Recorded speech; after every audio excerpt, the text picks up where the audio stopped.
Here is a quick lesson on how to perfectly bake your salmon. To bake salmon well, you want to follow a couple tips and tricks that are very, very simple. First, you want to pat your fillet dry. You really don't want any moisture on this fillet when you put it into the oven. Second, you're going to want to leave the skin on for baking. One, it provides a protective layer. Two, there is a small fat line that is going to render down and be released when you cook it, and that's going to go right into that fish.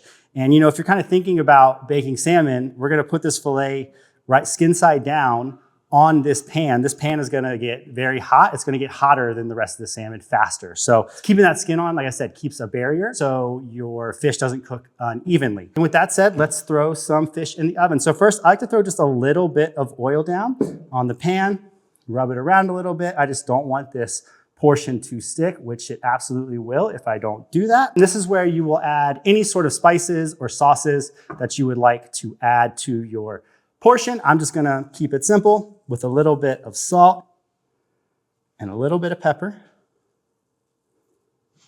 And I'm gonna go ahead and pop this into a 375-degree oven that's been preheating.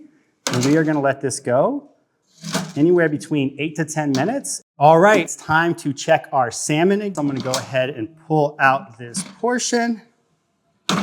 We'll set it down. I take our thermometer and see if we can't get the internal temperature of this portion. Let's see here.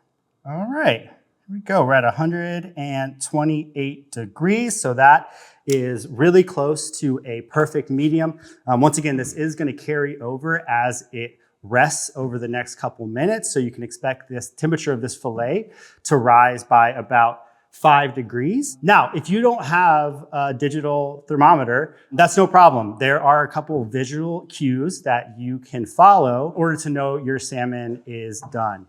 First, you can just take a look at it, right? So if you look at sort of the fattest part of the portion right here, there's sort of a natural line that you can kind of get a fork in there, spread it apart a little bit, and just take a peek. If it's done to your liking and cooked all the way through, then that's great. If that you are looking for that medium rare, you are hoping for a little bit of opaqueness in the middle of that portion.